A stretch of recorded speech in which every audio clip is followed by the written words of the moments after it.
Hi everyone, in this video I'm going to show you the features of Python. So the Python features are, it is very simple and easy to learn, and also it is an open source where you can download without paying any money.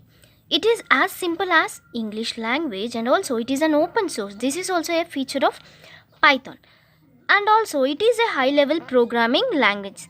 So high level programming language means where a user, the person who is using this program, is called as high level programmer. Okay, we, the users who are using this programming, are high level programming language users. So this is a high level programming language, and also it is having its platform independent. Next feature is portability, and also the one more which is very important during interviews, which is dynamically typed. So this dynamically typed means where you need not to enter explicitly the data type of the Python.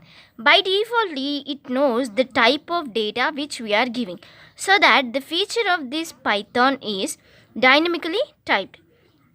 And also it is an object oriented programming language. The next feature is interpreted language. Interpreter means which executes the program line by line. It shows the error there itself. So Python is an interpreted language, and also it is having extensive libraries. These are all the features of Python. Hope you all enjoyed this video. Please do like, share and subscribe to my channel.